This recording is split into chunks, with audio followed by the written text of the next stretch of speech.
നമസ്കാരം. കാശിക്ക് വാസി അവിനാശി എന്ന് തമിഴിലൊരു ചൊല്ലുണ്ട്. കാശിക്ക് തുല്യമാണ് അവിനാശി എന്നാണ് അതിനർത്ഥം.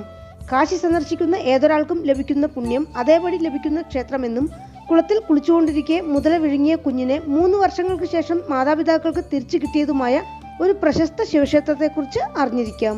ക്ഷേത്രം അരുൾമികു അവിനാശി ലിംഗേശ്വരർ തിരുക്കോവിൽ അവിനാശി.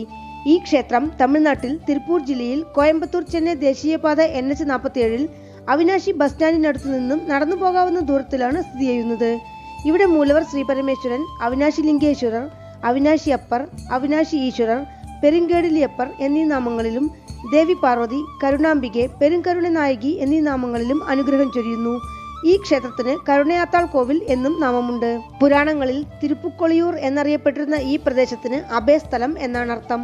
അസുരന്മാരുടെ അക്രമങ്ങളിൽ ഭയന്ന് ദേവന്മാർ ഭഗവാനെ അഭയം പ്രാപിച്ച സ്ഥലം എന്നതിൽ നിന്നാണ് ഈ സ്ഥലനാമം വന്നത്. അവിനാശി എന്നാൽ നാശമില്ലാത്തത് എന്നാണ് അർത്ഥം.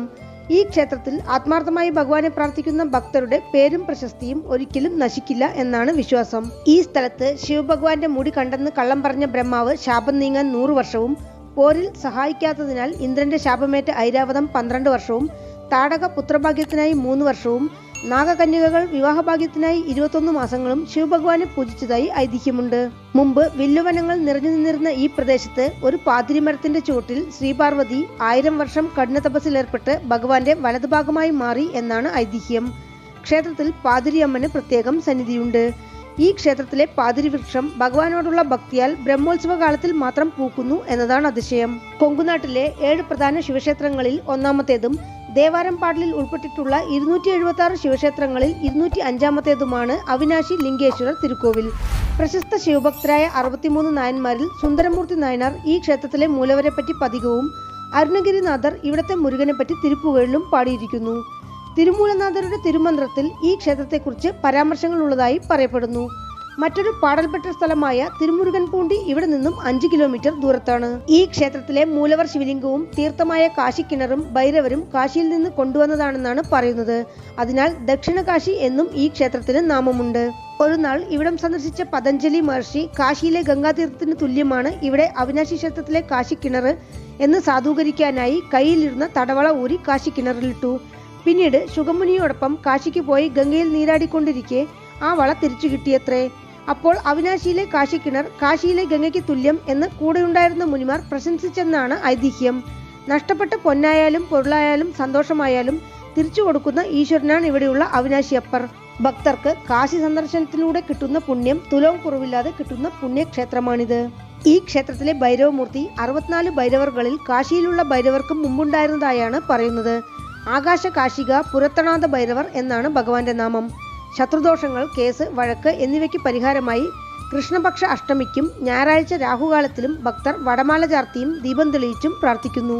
വസിഷ്ഠ മഹർഷി തന്റെ ശനിദോഷം മാറാൻ പ്രതിഷ്ഠിച്ചതെന്ന് ഐതിഹ്യമുള്ള ശനീശ്വരൻ 4 കരങ്ങളിൽ അമ്പ്, വില്ല്, തൃശൂലം, അഭയമുദ്രയോടെ വലതുകാൽ പീഠത്തിലും ഇടതുകാൽ കാകവാഹനത്തിലും വെച്ച് അനുഗ്രഹശനിയായി നിൽക്കുന്ന രൂപത്തിലുള്ള പ്രതിഷ്ഠയാണ്. 2024 ഫെബ്രുവരി 2-ാം തീയതിയാണ് ക്ഷേത്രത്തിൽ കുംഭാഭിഷേകം നടന്നത്. 48 നാൾ മണ്ഡലപൂജ നടക്കുന്നതിനാൽ ഞങ്ങൾ പോയ ദിവസം അതിരാവിലെ 4 മണിക്ക് തന്നെ ക്ഷേത്രത്തിൽ നീണ്ട ക്യൂ ആരംഭിച്ചിരുന്നു. ഈ ക്ഷേത്രത്തെക്കുറിച്ചുള്ള ഐതിഹ്യം ഇങ്ങനെയാണ്. നൂറ്റാണ്ടുകൾക്ക് മുമ്പ് അവിനാശിയപ്പർ കോവിൽ കുളത്തിൽ ചില ബ്രാഹ്മണ ബാലന്മാർ കളിച്ചുകൊണ്ടിരുന്നു. അതിൽ ഗംഗാധര ശർമ്മ എന്നയാളുടെ പുത്രൻ അവിനാശിലിംഗം എന്ന 4 വയസ്സുള്ള കുട്ടി കുളത്തിൽ കളിച്ചുകൊണ്ടിരിക്കെ ആ കുട്ടിയുടെ മാതാപിതാക്കളും കൂട്ടുകാരും നോക്കി നിൽക്കെ ഒരു മുതല ആ ബാലനെ വിഴുങ്ങിക്കളഞ്ഞു. ഈ സംഭവം നടന്ന് 3 വർഷത്തിന് ശേഷം 63 നായന്മാരിലൊരാളായ സുന്ദരമൂർത്തി നായനാർ ചേരമൻ പെരുമാളെ കാണാൻ തിരുവാഞ്ചിക്കുളത്തേക്ക് പോകുന്ന വഴിയിൽ അവിനാശിയിലെ തെരുവിലൂടെ നടന്നു വരികയായിരുന്നു. അഗ്രഹാരത്തിലെ ഒരു വീട്ടിൽ നിന്ന് ഉപനയനത്തിന്റെ അതായത് പൂണൂൽ കല്യാണത്തിന്റെ വേദമന്ത്രങ്ങളും മംഗളവാദ്യങ്ങളും മുഴങ്ങിക്കൊണ്ടിരുന്നു. എതിരെയുള്ള വീട്ടിൽ നിന്നാകട്ടെ കരച്ചിലും ഉയർന്നു കേട്ടു. 3 വർഷങ്ങൾക്ക് മുമ്പ് മുതലയ്ക്ക് ഇരയായ കുട്ടിയുടെ മാതാപിതാക്കളുടെ കരച്ചിലായിരുന്നു അത്. തങ്ങളുടെ മകൻ ജീവനോടെ ഉണ്ടായിരുന്നെങ്കിൽ ഇന്ന് അവന്റെയും ഉപനയനം നടന്നിരിക്കുമല്ലോ എന്ന് വിചാരിച്ച് സങ്കടം അടക്കാനാവാതെ വിലപിക്കുകയായിരുന്നു അവർ. സുന്ദരമൂർത്തി നായനാർ അവിടെ എത്തി വിവരങ്ങൾ ചോദിച്ചു മനസ്സിലാക്കി നേരെ അവിനാശിയപ്പർ കോവിലിലേക്ക് ചെന്ന് പതികം പാടി മുതല വിഴുങ്ങിയ കുഞ്ഞിനെ തിരിച്ചു തരണം എന്ന് അവിനാശിയപ്പരോട് അഭ്യർത്ഥിച്ചു.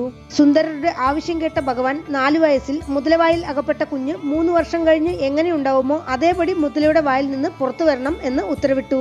ആ സമയം ഒരു വേനൽക്കാലമായിരുന്നു. കുളത്തിൽ വെള്ളമുണ്ടായിരുന്നില്ല. വറ്റിക്കിടന്ന ആ കുളം പെട്ടെന്ന് നിറയുകയും അതിൽ താമരകൾ പൂക്കുകയും ചെയ്തു. അതിൽ നിന്നും ഒരു മുതല പുറത്തു വന്ന് 7 വയസ്സുള്ള കുട്ടിയെ പുറത്തുവിടുകയും ചെയ്തു.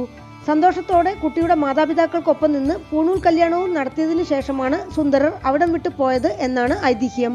യമന്റെ വായിലകപ്പെട്ടവരെ കൂടെ തിരിച്ചു തരുന്ന ശക്തിയുള്ള ക്ഷേത്രമാണ് അവിനാശി ലിംഗേശ്വര ക്ഷേത്രം.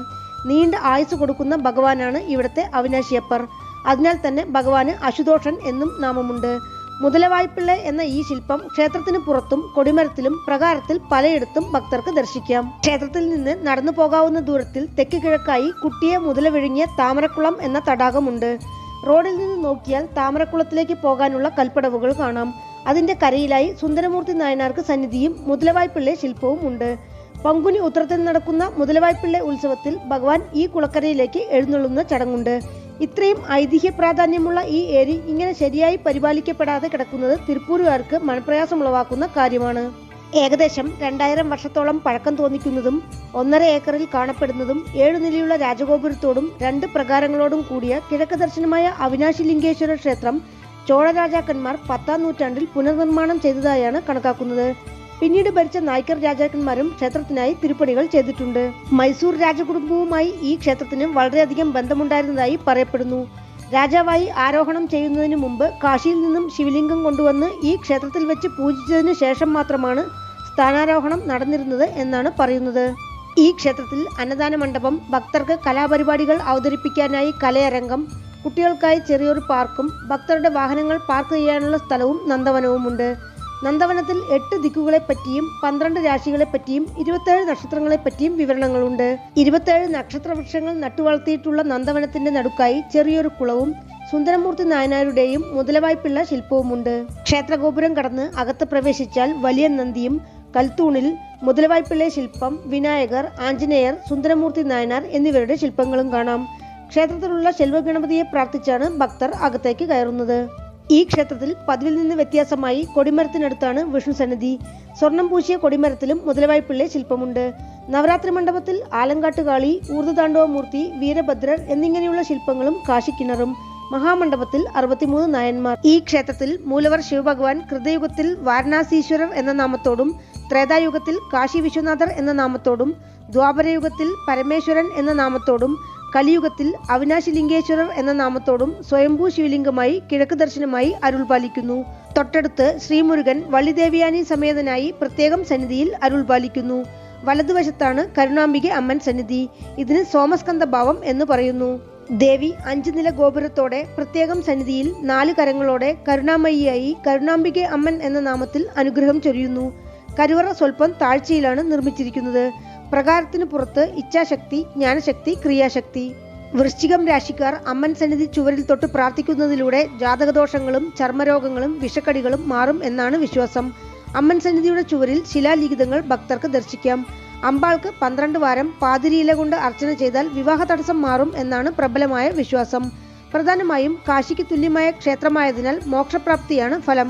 അമ്പാൾ സന്നിധിക്കെതിരിലുള്ള സഭാമണ്ഡപത്തിൽ ബ്രഹ്മാവ് ശാപം മാറാൻ ശിവലിംഗത്തെ പൂജിക്കുന്നത്, ഐരാവതം ശിവലിംഗത്തെ പൂജിക്കുന്നത്, താടക പുത്രഭാഗ്യത്തിനായി പൂജിക്കുന്നത്, സംഘകർണൻ എന്ന മോഷ്ടാവ് നടരാജരുടെ ചിലമ്പ് മോഷ്ടിക്കാനെത്തി ഭഗവാനോടുള്ള ഭക്തിയാൽ മോക്ഷമടഞ്ഞത്, ഒരു കാക്ക തന്റെ കുഞ്ഞുങ്ങൾക്കായി ഭക്ഷണം കൊണ്ടുവരുമ്പോൾ വേറൊരു കാക്കയിൽ തട്ടി ഭക്ഷണം കാഴ്ചയില്ലാത്ത സന്യാസിയുടെ ഭിക്ഷാപാത്രത്തിൽ വീണ് 3 പേരും മുക്തിയടഞ്ഞത്, ധർമ്മസേനൻ എന്ന രാജാവ് അവിനാശിയപ്പരെ പ്രാർത്ഥിച്ച് ശിവഗതിയും പുത്രഭാഗ്യവും ലഭിച്ചത്, ഗുരുനാഥ പണ്ടാരം എന്ന കാഴ്ചശക്തിയില്ലാത്ത മഹർഷി അവിനാശി ക്ഷേത്രക്കുളക്കരയിൽ ഭഗവാനെ പൂജിക്കുമ്പോൾ ജലത്തിൽ വീണ ശിവലിംഗം മീൻ കൊണ്ടു കൊടുക്കുന്നത്, യജ്ഞഗുപ്തൻ എന്ന വ്യാപാരി ശാപം നീങ്ങാൻ ഭഗവാനെ പൂജിക്കുന്നത്, ദേവലോക നർത്തകി രംഭ ഭഗവാനെ പൂജിക്കുന്നത് എന്നിങ്ങനെയുള്ള ഐതിഹ്യങ്ങൾ ഭംഗിയായി പെയിന്റ് ചെയ്ത് വെച്ചിരിക്കുന്നു. ക്ഷേത്രവൃക്ഷം പാതിരിമരം.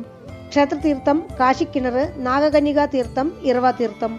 ആഗമവിധി പ്രകാരമുള്ള 6 കാല പൂജകളാണ് ക്ഷേത്രത്തിൽ അനുഷ്ഠിക്കുന്നത്. പ്രധാന ദിവസങ്ങളായ അമാവാസി, പ്രദോഷം എന്നിവയ്ക്ക് പുറമെ ചിത്ര ബ്രഹ്മോത്സവം, വസന്തോത്സവം, നവരാത്രി, ആടിപ്പൂരത്തിന് സേർത്തി തിരുവിഴാവിൽ 5ാം നാൾ 63 നായന്മാർക്കും ഭഗവാനും ദേവിയും ഋഷഭാരൂഢരായി ദർശനം കൊടുക്കുന്ന വൈഭവവും ക്ഷേത്രത്തിൽ ഗംഭീരമായി കൊണ്ടാടുന്നു. പൂജാ സമയം രാവിലെ 5 മണി മുതൽ ഉച്ചയ്ക്ക് 1 മണി വരെ, വൈകുന്നേരം 4 മണി മുതൽ രാത്രി 8 മണി വരെ. ക്ഷേത്രത്തിലേക്ക് എത്തുവാൻ അവിനാശി ബസ് സ്റ്റാൻഡിൽ നിന്നും 1/2 കിലോമീറ്റർ, തിരുപ്പൂരിൽ നിന്ന് 14 കിലോമീറ്റർ, കോയമ്പത്തൂരിൽ നിന്ന് 40 കിലോമീറ്റർ, അടുത്തുള്ള റെയിൽവേ സ്റ്റേഷൻ തിരുപ്പൂർ. വീണ്ടും അടുത്ത വീഡിയോയിൽ കാണാം. നന്ദി.